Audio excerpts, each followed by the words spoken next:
à Abel-Gourou pour un message très fort. On l'applaudit très très très très fort.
On applaudit le président Stéphane Guiblé, si vous êtes là.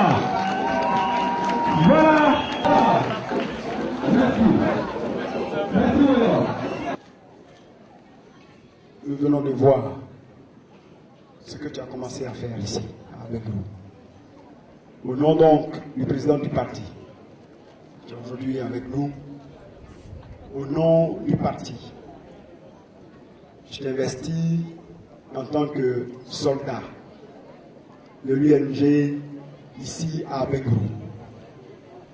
En tant que délégué communal, tu devras aller partout, dans toutes les zones à Bengrou, afin de procéder à l'installation de notre parti dans ces zones-là.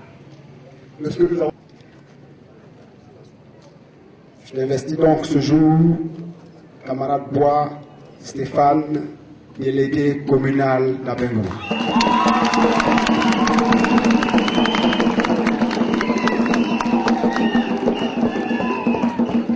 Je vais maintenant vous arroser. En général, je vide la bouteille. Merci.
Je voudrais saluer le camarade secrétaire général, saluer le tout nouveau délégué communal, le camarade Roi Stéphane. Je voudrais saluer aussi son bureau, saluer les camarades journalistes, saluer la vice-présidente nationale des femmes. Je vous dis merci. Merci pour ce temps que vous permettez pour qu'on puisse parler de la Côte d'Ivoire. Vous savez, on a décidé de venir ici aujourd'hui pour déposer une graine. On est venu déposer la graine de la Côte d'Ivoire de demain. On est venu déposer le baobab de la Côte d'Ivoire de demain. Mais le baobab est un arbre stratégique. Quand tu te poses la graine du baobab, la graine va en profondeur. C'est un arbre que tu peux enlever comme ça, même quand il est petit. Mais quand tu commences à chercher, à le déraciner, je crois que, comme on est dans une zone où on produit le cacao, on sait un peu quand on nettoie, tu te rends compte que, même petit, il est difficile à déraciner. Avant de déposer, camarade bois, on te laisse, on te tenir le baobab. Mais sache que partout en Côte d'Ivoire, partout où nous avons déposé cette graine, quand tu commences à pousser, ça fait mal. Et on ne comprend pas où est-ce qu'on s'en va. Mais on parle de la Côte d'Ivoire de demain. Abangourou n'évolue pas. Abangourou ne change pas.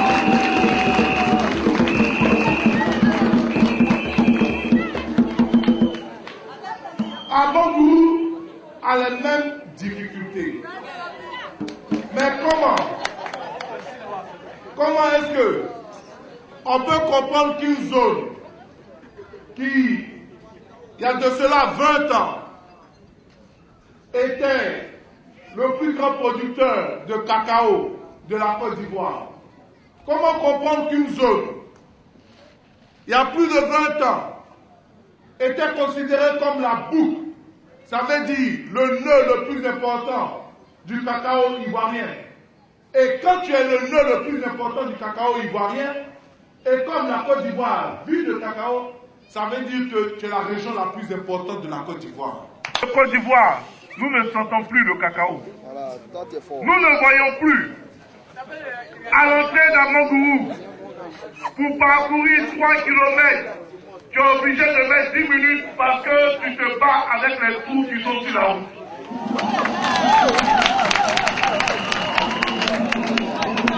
Quand tu veux aller dans la zone de Niablé, à Bonamoué, pour faire 12 km, tu es obligé, à un moment donné, de descendre de ta voiture, tu ne sais pas si c'est ta voiture qui va te porter ou bien c'est toi qui vas soulever ta voiture pour pouvoir passer.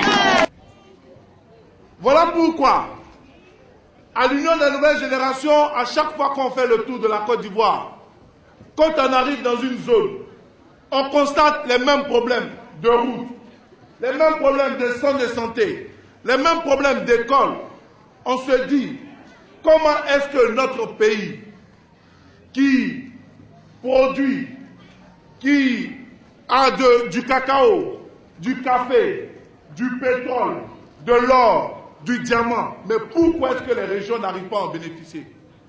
Et on a dit qu'il est grand temps de pouvoir repenser notre système ivoirien. La décentralisation qui va satisfaire les Ivoiriens, c'est lorsque chaque partie de la Côte d'Ivoire va pouvoir bénéficier des richesses qu'elle produit. Ici avec vous, ça veut dire quoi? Soyons concrets. Si on produit 70 000 tonnes de cacao, avant que le cacao pour le développement, on ne peut pas nous demander, avant de développer, c'est quand tu produis 1 kilo de riz, et on te dit, avant que tu manges ce riz là, il faut envoyer à Abidjan, on va préparer, et puis ça va revenir. Mais quand tu envoies ton riz, ton 1 kilo de riz à Abidjan, pour que ça soit préparé, le temps que ça revienne, ce n'est plus 1 kilo qui arrive ici, mais c'est 10 grammes de riz qui arrive ici. Il faut comprendre que la Côte d'Ivoire, notre pays, a connu plusieurs grands combats. Le premier combat que la Côte d'Ivoire a connu, c'est le combat de l'indépendance. Et à la tête de ce combat de l'indépendance, il y a eu le feu président Félix Houphouët-Boigny et ses hommes. Ils ont lutté à partir de 1946 avec la création du RDA, jusqu'à ce que, en 1960, ils puissent avoir l'indépendance. C'était un combat, c'était une vision, et c'était des hommes. Après l'indépendance, la Côte d'Ivoire a mené un autre combat. Le combat de la démocratie. Le combat de la liberté de parole. Le combat où ce n'est pas seulement les enfants des riches qui parlent, mais nous aussi les enfants de pauvres, on peut parler. Et la démocratie. Et cette démocratie-là a eu ses ordres. Je dirais à ses ordres. Le président Laurent Gbagbo a mené le combat de la démocratie avec ses ordres. Et ils sont en train de mener ce combat. Mais lorsque c'est un pays indépendant, lorsque c'est un pays démocrate, ça sert à quoi d'être démocrate si dans ton village à 18 h tu n'es pas capable d'avoir l'électricité?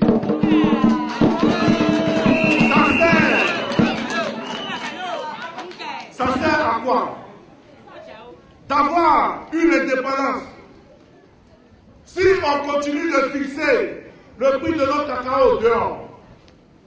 Ça sert à quoi d'avoir eu la démocratie si on n'a pas de développement?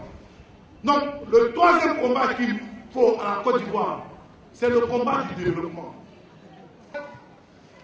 De la même façon, j'ai dit, le développement est un combat. Moi, c'est pas qui fait. Quand on parle du combat, de la lutte pour l'indépendance, je ne sais pas de quoi il s'agit, puisque je ne sais pas là-bas. Quand on parle du combat, de la lutte pour la démocratie, j'ai vu, mais je n'ai pas vécu ce combat. Recycler les hommes qui mènent les combats. Nous devons recycler les hommes qui mènent les combats.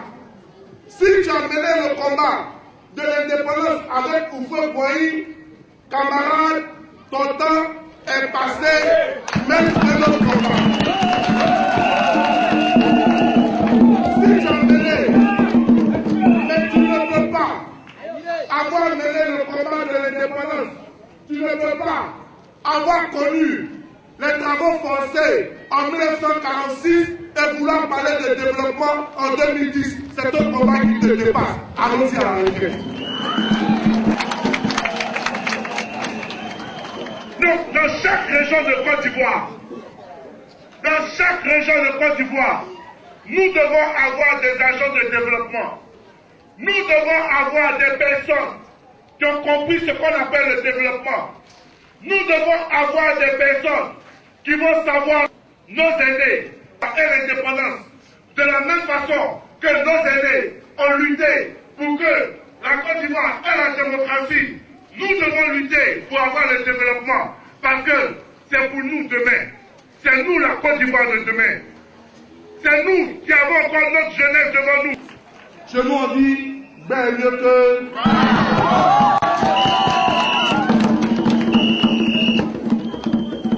Donc de façon globale, c'est ce que nous pensons de la Côte d'Ivoire.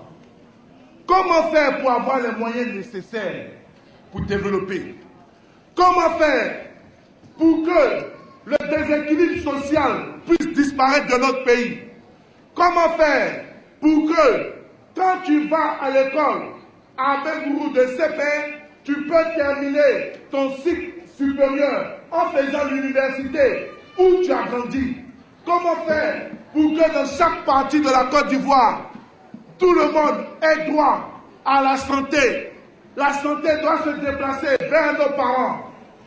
La santé doit se déplacer vers les populations.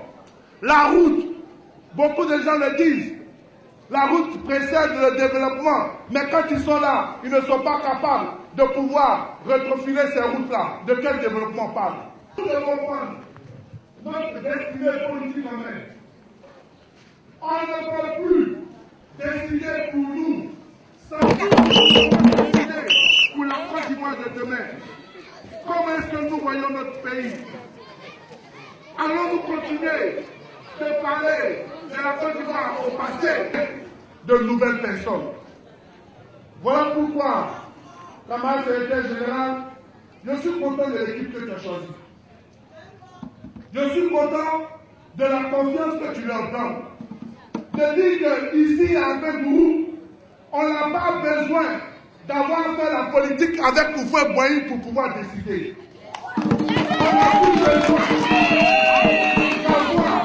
Je dirais, côtoyer le travail forcé, vous dire qu'on doit décider. Camarades Bois, il faut y aller. On dit à l'Union des nouvelles générations, la Côte d'Ivoire appartient à celui qui va vers les Ivoiriens. Voilà pourquoi nous allons vers les Ivoiriens. Voilà pourquoi, en 1 an et demi, nous avons fait plus de 40 000 km en Côte d'Ivoire. On parle notre avenir passé entre nos mains. Parce que si demain, la Côte d'Ivoire n'est plus debout, c'est nos enfants qui vont avoir des problèmes. Pensons à la Côte d'Ivoire de demain. C'est ça l'union des nouvelles générations.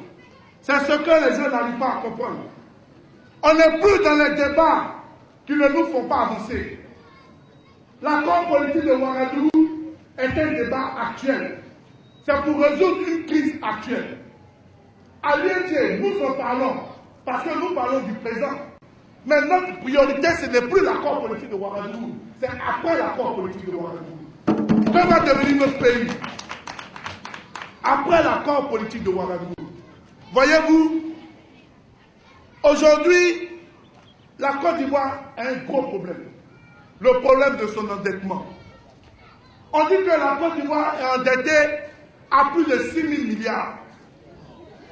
On dit que la Côte d'Ivoire doit trop d'argent.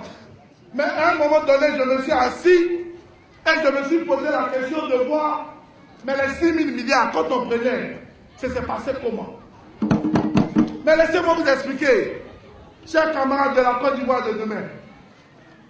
Les 6 000 milliards, lorsque dans les années 60, il y a eu l'indépendance, il y a 2 blocs de façon mondiale qui se sont constitués. Il y a eu le bloc ouest et le bloc est. C'est les représentants de chaque partie du monde. Donc, la guerre était faite de façon interposée. Et en Côte d'Ivoire, lorsque nous avons eu notre indépendance, pour pouvoir faire miroiter les gens, on a commencé à nous donner des crédits. On a commencé à dire au peuple, voici l'argent, développe ton pays. Mais quand on le faisait, c'était pour montrer aux gens comme la Guinée avec Sékou Touré, ou bien comme le Ghana avec Kwame Nkrumah, que si vous ne voulez pas marcher avec nous, les autres vont avancer, vous allez rester en retard. Lorsque le président Gbagbo est arrivé en 2000, il y a eu le budget sécurisé, ils ont commencé, ils ont repris encore les négociations. Pourquoi? Encore une fois, négocier pour abandonner les dettes. En 2002, le coup d'État. On a arrêté encore les négociations. En 2006, les négociations ont repris. Donc vous voyez que depuis 1990 jusqu'en 2006, l'objectif de tous les différents gouvernements qui se sont succédés, c'était la réduction de la dette. C'était leur priorité. Parce que la réduction de la dette allait permettre aux Ivoiriens de pouvoir bénéficier de l'argent pour pouvoir mener d'autres actions. Et en 2006, le gouvernement est entré en négociation.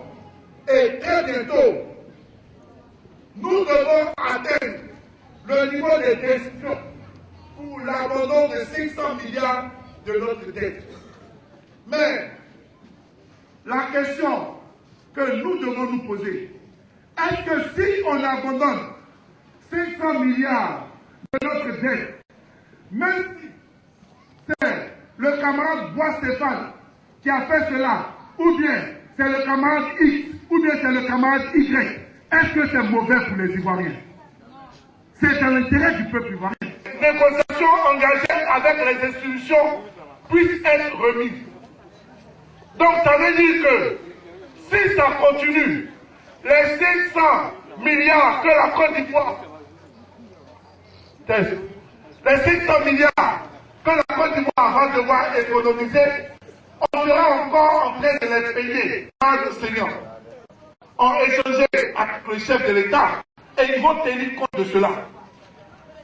Mais que personne ne se laisse utiliser de façon volontaire ou involontaire pour pouvoir faire échouer, je dirais, cette négociation, dans la négociation de l'abandon de la dette, ce n'est pas seulement les enseignants, mais c'est toute la Côte d'Ivoire qui paie quelque chose.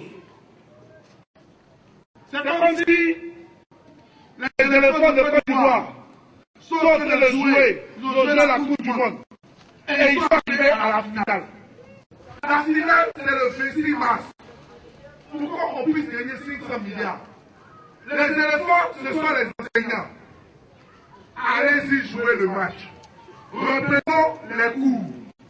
Et le 26 mars, quand on gagne la coupe, nous tous on vient et on fête ensemble. Et cette coupe que nous allons gagner, qui représente les 500 milliards, c'est pas seulement les enseignants, mais il y a les enseignants, les médecins, il y a la Côte d'Ivoire tout entière. Aux femmes qui continuent de mourir à l'accouchement parce qu'il n'y a pas de soins de santé. Et essayons de taire, essayons d'écouter et essayons d'accepter ces négociations qui sont en cours.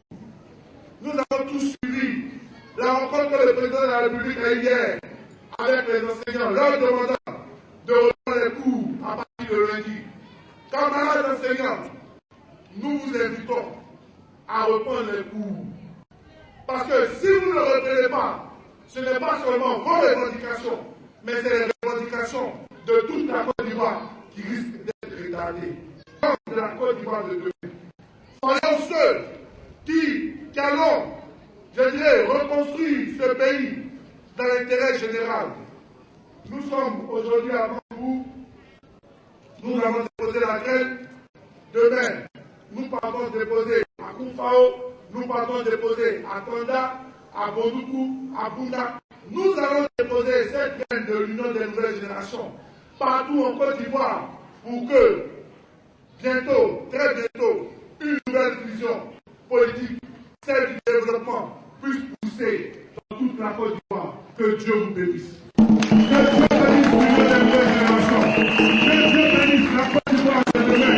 C'est très fort de vous remercier.